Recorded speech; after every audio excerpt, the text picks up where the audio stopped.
Jesus Christ. So they're described as a friendly and safe environment.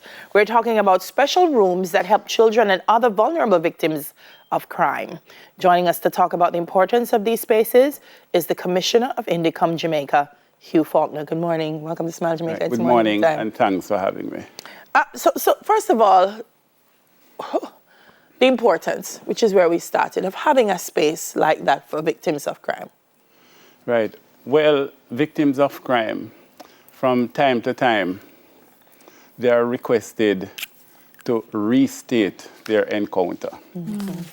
Either at the point of giving a statement, going to court, previously for preliminary inquiry, then going to court again for the actual trial and restating. Yes. And I believe the psychologists have formed the view that to prevent re-traumatization, the environment in which you recount your horror is significant. Gosh.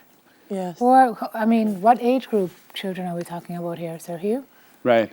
Well, under Jamaican law, a child is 18? any person under 18 years. So 17 years and 364 days would be a minor, regardless of height, regardless of build, etc. Also, in terms of criminal offenses, the age of discretion for a child to commit an offense is 12. So you're a child if you're under 18, and you can be charged for an offense if you're 12 or over. Yeah. What makes the space safe? Right. Well, the space has been particularly designed to engender tranquility. So if you look at the footage, you will see that it is carpeted, air-conditioned. There are toys. So there are persons who, when they are speaking, they have to have something in their hands, some whatever comfort mechanism, they'll have that. There are paintings. The paintings, if you look at the graphics, the paintings are, depicting nature, butterflies, birds. There are drawings on the walls, etc. So it's just a calming space. And so what happens in addition to this space? Because you spoke of the children having to recount their traumatic situations. Are there other aspects of assistance that are, or services offered through these outfits? Therapists, counseling, anything like that? Right. So in the one thing we have sought to emphasize, and since my tenure, we have put on board a family liaison officer. Okay. So families who allege that a loved one was lost in confrontation with the police, we ensure that that family gets empathetic and sympathetic contact. Put the person who is deceased aside, but a mother, a child, baby mother, girlfriend, spouse, etc. So we seek to ensure, and sometimes an entire community, we ensure the empathetic and sympathetic contact. Now, dealing with children and vulnerable witnesses, from time to time, you'll come across the deaf who would be considered a vulnerable witness. So we have to ensure that there are trained sign interpreters to be present and to help in the recording of the statement. So from time to time, there'll be other support services that a child or vulnerable witness will need, and Indicom will provide it. Yeah. Oh, and I'm glad you said not just the children, but witnesses, because I wanted to expand on the idea of who is a victim of a crime, because it may be a crime that was inflicted directly to the child, or a child who might have been in a space where a crime was committed and might have lost and witnessed a crime, which also makes them a victim. Is there a differentiation in terms of the space? Well, to the extent that the child who is a victim would be a complainant. Okay. But that child would still be a witness. Right. And there may be other children or vulnerable persons who witnessed the traumatic events. Right. And so they too would be able to captured access in this process. How then does the process work? All children, or depending on the nature of the crime, or depending on how you feel the child is responding to the experience, is that how they access the space? Right. So you look back at the agreement.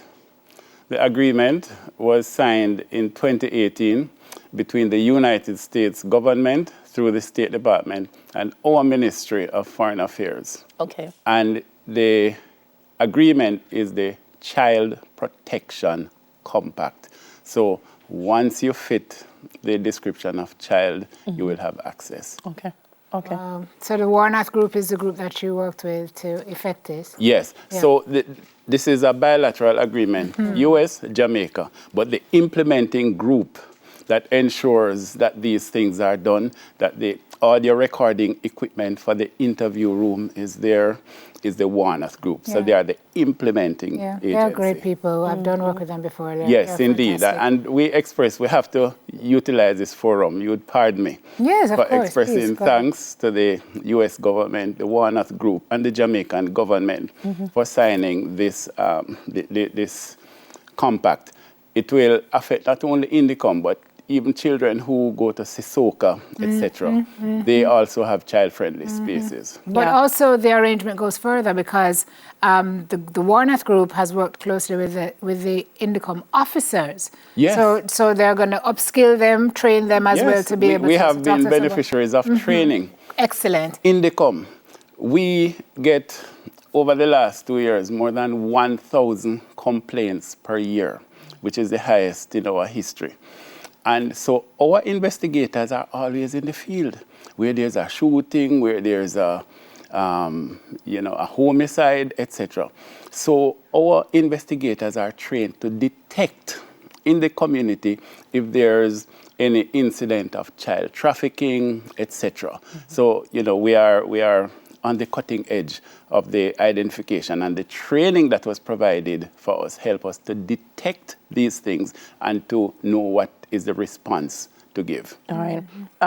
Tuesday's opening would have brought to 3 the number of child-friendly spaces open in Jamaica. So far, what has the response been like? How have you seen it impact the children who have accessed the space? Right. Well, since we have had approximately 3 incidents with children, and the reports, I can't be in there when they're being interviewed by the investigators unless I'm an interviewer, and I understand that it has been well received. Okay. Because the regular interview room is drab.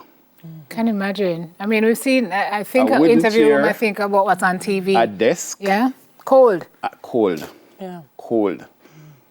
Cold. So this really provides, in fact, in my view, I have no scientific study to validate it, but a victim or witness is likely to stay with the process if the services that they access are of this nature rather than drop out.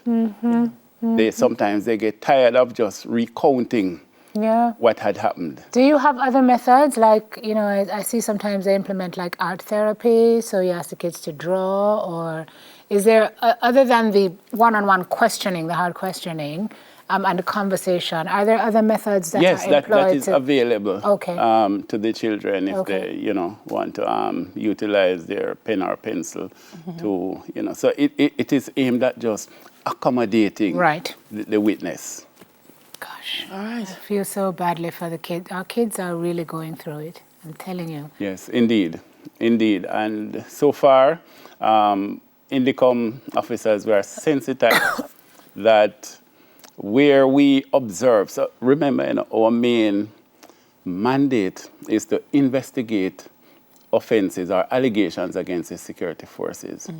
But there's one instance where we had observed that there was a child and an adult traveling across parishes, and we took all the necessary steps to ensure that propriety exists. It wasn't a parent, etc. So this is trafficking, which a lot of us don't understand as Jamaicans. I wouldn't step as far as the allegation, but there's a trafficking in-person secretariat. So what you do, you provide the information. Gotcha. Gotcha. Right. Thank you so much for speaking with us this morning. And thank you. And thanks to the U.S. government and Jamaican leadership for for ensuring that this space is available to our children. Very important.